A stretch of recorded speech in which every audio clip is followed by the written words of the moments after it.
दोस्तों, किसी गांव में एक औरत अपने बेटे और बहू के साथ रहती थी। बेटे का नाम आरिफ और बहू का नाम सायरा था। दोस्तों, ये नाम हमने बदल दिया है। आरिफ और सायरा की शादी को 5 साल गुजर गए थे। एक दिन सायरा और आरिफ की अम्मी दोपहर का खाना खा रहे थे कि अचानक आरिफ की अम्मी सायरा से बोली, बेटी, तुम्हारी शादी को 5 साल हो गए हैं, अभी तक तुमने कोई पोते या पोती का मुंह नहीं दिखाया। आखिर कब होगा बच्चा? आज जब मैं तुम्हारे साथ अस्पताल गई तो सोचा कि कोई खुशखबरी होगी, पर क्या था, वही गैस और तेज़ाबियत का मसला। तो सायरा बोली, अम्मी, अल्लाह के घर देर ज़रूर है लेकिन अंधेर नहीं।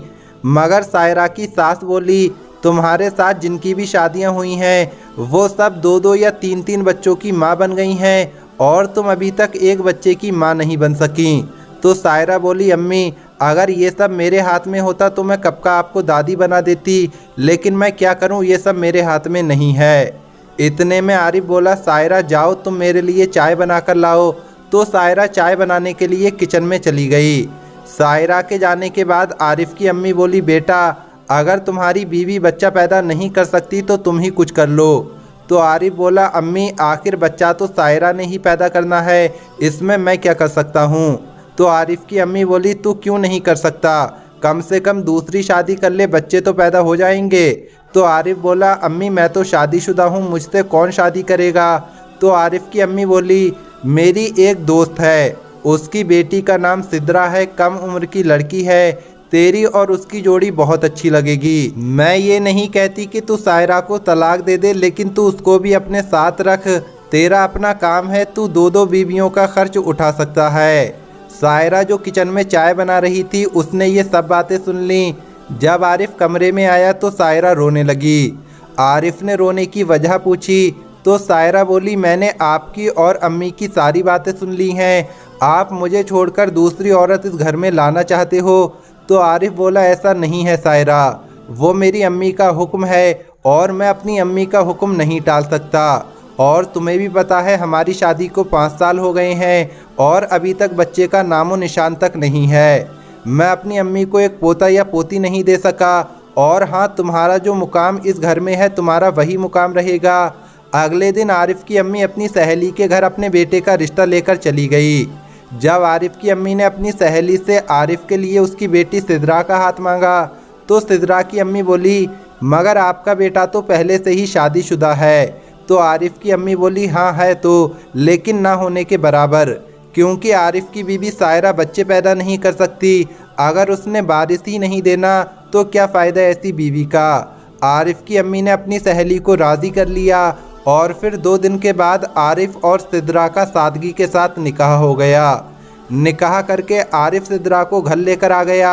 आरिफ जब अपनी दूसरी बीवी सिद्रा के कमरे में गया तो उससे कहा, सिद्रा, अब तुम मेरी शरीके हयात बन चुकी हो। मैं पूरी कोशिश करूँगा कि जो प्यार, इज़्ज़त और मुकाम मैंने अपनी पहली वाली बीवी को दिया है वो मैं तुमको भी दे सकूं। फिर आरिफ ने सिद्रा को मुंह दिखाई का तोहफ़ा दिया तो सिद्रा बोली, मेरे पास भी आपके लिए एक तोहफ़ा है। तो आरिफ बोला, मुझे तोहफ़ा नहीं चाहिए, मेरे पास घर, गाड़ी, पैसा, बंगला सब कुछ है, यहाँ तक कि एक बीवी पहले से ही मौजूद है, लेकिन एक चीज़ की बहुत कमी है और उसके बगैर ये सब चीज़ें बेमायने लगती हैं। मेरी ये ख्वाहिश है कि मेरे घर के आंगन में और मेरी गोद में एक बच्चा खेले, बस मुझे तुमसे यही चाहिए और मेरी अम्मी की भी यही ख्वाहिश है। तो सिद्रा बोली, इंशाअल्लाह मैं आपकी ख्वाहिश ज़रूर पूरी करूँगी। अगले दिन सायरा ने सबके लिए नाश्ता बनाया तो सायरा की सास सायरा से बोली, सायरा, क्या अभी तक आरिफ और सिद्रा नाश्ते के लिए नहीं आए। तो सायरा बोली, नहीं अम्मी। इसके थोड़ी देर बाद आरिफ अपने कमरे से बाहर आया और बोला, अम्मी, मैं हलवा पूड़ी लेने जा रहा हूँ, आपकी नई बहू सिद्रा की फरमाइश है। आरिफ ने अम्मी से पूछा, अम्मी, आपको खानी है क्या हलवा पूड़ी, आपके लिए भी ले आऊँ। तो आरिफ की माँ बोली, हाँ, मेरे लिए भी लेते आना। आरिफ ने जब सायरा से हलवा पूड़ी का पूछा तो उसने साफ इनकार कर दिया। उसी दिन रात का खाना भी सायरा ने बनाया। सब लोग खाना खा रहे थे और सायरा उनके पास खड़ी थी। तो आरिफ की नई बीवी सिद्रा बोली, अब तुम क्यों नौकरों की तरह खड़ी हो, बैठ जाओ और खाना खा लो। तो सायरा बोली, मैं सबको खाना खिलाकर फिर खुद खाना खाती हूँ। तो सिद्रा बोली, तुम क्या बुढ़ियों जैसा रिवाज कायम करके बैठी हो। इसी वजह से सिद्रा और सायरा की तू मैं होने लगी। तो आरिफ ने इनकी लड़ाई ख़त्म करने के लिए कहा, खाने के बाद हम लोग बाहर घूमने चलेंगे, थोड़ा घूम फिर लेते हैं। सिद्रा तो मान गई, लेकिन सायरा बोली मैं नहीं आऊँगी, क्योंकि मैं तुम दोनों के दरमियान नहीं आना चाहती। जब सिद्रा और आरिफ बाहर घूमने चले गए तो सिद्रा बोली, आपने सायरा को साथ आने का क्यों कहा था? मुझे वो बांझ औरत बहुत बुरी लगती है, वो औरत मुझे बिल्कुल भी पसंद नहीं है। तो आरिफ बोला, वो मेरी बीवी है और मैं तुम दोनों को बराबर का हक देना चाहता हूँ। आरिफ और सिद्रा की शादी को 1 साल हो गया था, लेकिन बच्चे की कोई उम्मीद नज़र न आई। एक दिन सिद्रा अपने कमरे में बैठकर सोच रही थी कि 1 साल हो गया है और मैं उम्मीद से नहीं हुई, कहीं आरिफ मुझे तलाक न दे दे, क्योंकि उसने मुझसे सिर्फ बच्चे के लिए शादी की है। उसने सोचा क्यों ना मैं आरिफ को ऐसा महसूस करवाऊं जैसे मैं माँ बनने वाली हूँ। इस तरह आरिफ और मेरी सास का सारा ध्यान मुझ पर ही रहेगा।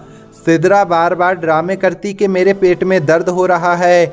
जब पहली बार सिद्रा ने पेट दर्द का ड्रामा किया तो आरिफ की अम्मी ने अपनी फैमिली डॉक्टर को घर बुलाया और उसका चेकअप करवाया, तो सिद्रा को कुछ भी नहीं था। डॉक्टर ने सिद्रा का ब्लड टेस्ट के लिए ले लिया और चली गई। उसी रात फिर सिद्रा ने पेट दर्द का ड्रामा किया तो उसकी सास और उसके शौहर उसको अस्पताल लेकर जाने ही लगे थे कि इतने में सायरा के चीखने की आवाज़ें आने लगीं। तो आरिफ बोला, अम्मी आप सिद्रा को संभालो, मैं सायरा को देख कर आता हूँ। तो आरिफ की अम्मी बोली, अरे बेटा उसको क्या होगा, वही गैस और तेज़ाबियत का मसला होगा, उसकी दवाई घर में पड़ी है, वो खुद ही दवा ले लेगी, तुम सिद्रा को संभालो। जब आरिफ और उसकी अम्मी सिद्रा को अस्पताल लेकर गए तो उससे कुछ भी नहीं था। जब घर वापस आए तो सिद्रा अपने कमरे में चली गई। तो आरिफ बोला, अम्मी मैं सायरा को देख कर आता हूँ। आरिफ जब सायरा के कमरे में गया तो सायरा से बोला, सायरा अब तुम्हारी तबीयत कैसी है? तो सायरा बोली, आपको क्या लगेगा, आप तो मुझे दर्द में तड़पता छोड़कर चले गए थे। तो आरिफ बोला, तुम्हें मसला क्या है? तुम्हें गैस और तेज़ाबियत का ही तो मसला है, उसकी दवाई घर पर है, तुम दवा ले लेती। तो सायरा बोली, हाँ अच्छा ठीक है, आपकी तवज्जो तो अब मुझसे हटी जानी है, अब आपको क्या मतलब, मुझे चाहे कुछ भी हो जाए। तो आरिफ बोला, मैं क्या करता अगर उसे लेकर ना जाता। तो सायरा बोली, हाँ आप उसे ही प्यार करते हैं, मेरे लिए तो आपके पास वक्त ही नहीं है। तो आरिफ बोला, मैं तंग आ गया हूँ तुम दोनों का ख्याल रखते रखते, लेकिन तुम दोनों अपनी हरकतों से बाज नहीं आती। आरिफ ये कहकर कमरे से बाहर चला गया। अगले दिन वही फैमिली डॉक्टर सिद्रा की रिपोर्ट्स लेकर आई और बोली कि आपकी बहू सिद्रा अपने बनाए हुए जाल में खुद फंस गई है। वो ऐसी बीमारी की दवा खा रही है जो उसको है ही नहीं, और अब उसे वही बीमारी लग गई है, अब वो कभी भी बच्चा पैदा नहीं कर सकती।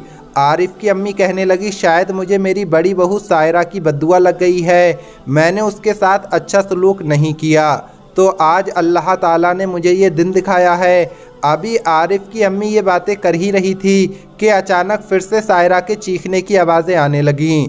तो लेडी डॉक्टर बोली, ये कौन चीख रहा है?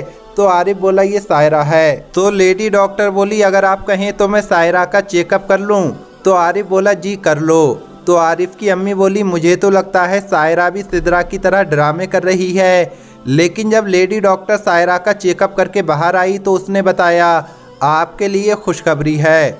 तो आरिफ की अम्मी मुंह बनाते हुए बोली, क्या खुशखबरी है? तो लेडी डॉक्टर बोली, आप दादी बनने वाली हैं और आपकी बहू का 3रा महीना चल रहा है। कल उसको मेरे पास अस्पताल में ले आना, मैं उसके सारे टेस्ट कर लूँगी, क्योंकि उसके टेस्ट करना बहुत ज़रूरी है। तो आरिफ की अम्मी बोली, अल्लाह का शुक्र है, अल्लाह ने मेरी सुन ली। और आरिफ अपनी बीवी सायरा के कमरे में गया और उसे मुबारकबाद दी और फिर थोड़ी देर सायरा के पास बैठा रहा और फिर बोला, अच्छा सायरा मैं सिद्रा को देख कर आता हूँ।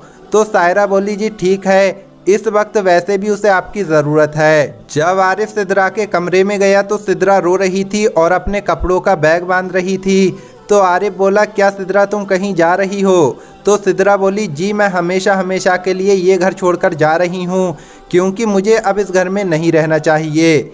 मैंने सायरा के साथ बहुत गलत सलूक किया था, मैंने उसे बहुत बुरा भला कहा, शायद उसी की सज़ा मुझे मिली है और मैंने आपकी और आपकी अम्मी की ख्वाहिशों पर पानी फेर दिया है। इतने में सायरा भी सिद्रा के कमरे में आ गई। तो सिद्रा ने सायरा से माफ़ी मांगी और फिर सिद्रा बोली, अब मेरी इस घर में कोई जगह नहीं है, अब मुझे यहाँ से चलना चाहिए। तो सायरा बोली, सिद्रा मुझे भी तो बांझ कहा गया था, तो अल्लाह ने मेरी सूनी गोद भर दी। शायद तुम पर भी अल्लाह अपना करम कर दे और मेरा बच्चा भी तुम्हारा ही बच्चा होगा। हम दोनों बहनों की तरह रहेंगे और हमारे बच्चे को 2 माँओं का प्यार मिलेगा। तो सिद्रा की आंखों में आंसू आ गए और वो सायरा के गले लगकर रोने लगी। फिर सायरा को अल्लाह ने एक प्यारे से बेटे से नवाजा और अब सिद्रा सायरा के बेटे को अपना बेटा समझती है और सायरा को अपनी बड़ी बहन समझती है। और आरिफ अपनी दोनों बीवियों से बहुत ज़्यादा प्यार करता है और खुश है। दोस्तों, औलाद की चाहत ने आरिफ को दूसरी शादी करने पर मजबूर कर दिया था, लेकिन आरिफ की दूसरी बीवी होशियार और चालाक थी, लेकिन चालाकी में अपना ही नुकसान कर बैठी और जिस सायरा को वो देखना भी पसंद नहीं करती थी, उसी सायरा ने उसका घर बचाया। ये वीडियो आपको कैसी लगी कमेंट बॉक्स में ज़रूर बताएं। आज की इस वीडियो में इतना ही। अल्लाह हाफिज़।